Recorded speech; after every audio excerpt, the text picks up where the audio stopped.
Every year on April 23rd, the world comes together in celebration of World Book and Copyright Day, a day dedicated to the joys of reading and the rights of authors. But have you ever stopped to consider, especially you, the Gen Zs, what do you read now? This year's theme, Read Your Way, invites us to explore reading through the lens of personal choice and pleasure, and how these elements are crucial in cultivating a lifelong love for books. From our earlier question of what Gen Zs read, come with me to the streets to find out what people, especially the Gen Zs, are currently reading. I'm a Gen Z. I read Chinese books now. So there's one I'm reading right now, The Human Emperor. There's a Desolate Marshal. Even previously, I've read books from Nora Roberts and the likes. I'm not Gen Z, I beg you.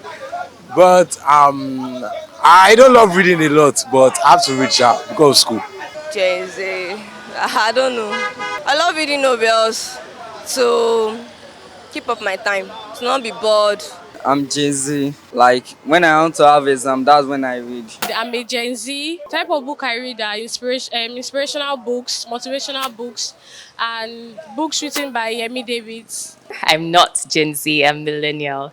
As to the question of what I think of what Gen Zs are currently reading, I've always been of the opinion that a reader's choice is subjective. So it basically means that you read what you want to read. And I think, questions like this come from the comparisons of what we had before, where we were mostly subject to literature that we had in school. If you were doing literature in English, you would have certain recommended texts. But these days, you could get to read books outside of those recommendations. From the revolutionary works read by baby boomers to the transformative narratives embraced by the millennials, each generation has found its voice through the pages of books. And now, Gen Z is carving out its own path with an eclectic mix of traditional and digital formats. Books are not just stories, they are mirrors and windows, offering perspectives that shape our society and ourselves. In Nigeria and across Africa, books like Chinua Achebe's Things Fall Apart and Chimamanda Ngozi Adichie's Half of a Yellow Sun have not only entertained but sparked essential conversations about our identity and history. Okay, the Gen Zs of today, they are being hit by information from different channels, principally being social media. And in social media, the information they get from there is not curated. So every time they refresh their page, they get something else. But when you talk about Read Your Way, this is curated reading content, which is topical, unifocal, and multifocal, knowing that every time they pick a book, they make a decision by themselves that they want to read about this thing. With millions of scholars produced annually, our continent thrives intellectually, influenced deeply by our reading culture. Yet, the impact of books has extended beyond education, affecting the earth and the well-being of its inhabitants. While most books aim to enlighten and enrich, some have stirred debates and controversies, shaping societal norms and values.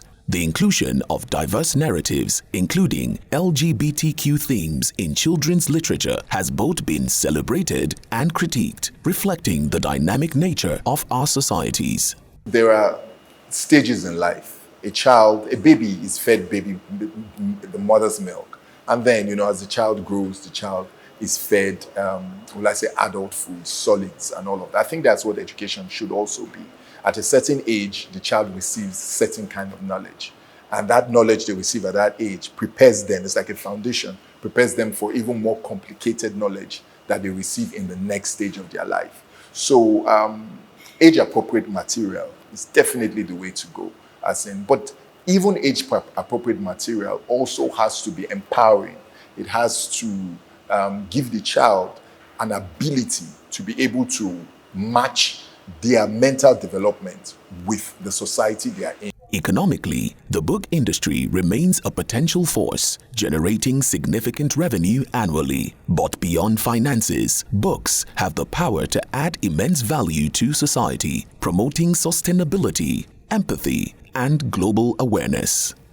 As we mark another World Book and Copyright Day, Let us pledge to read our way into a better understanding of our world and ourselves, making reading not just a habit, but a bridge to a more informed, tolerant, and thriving planet.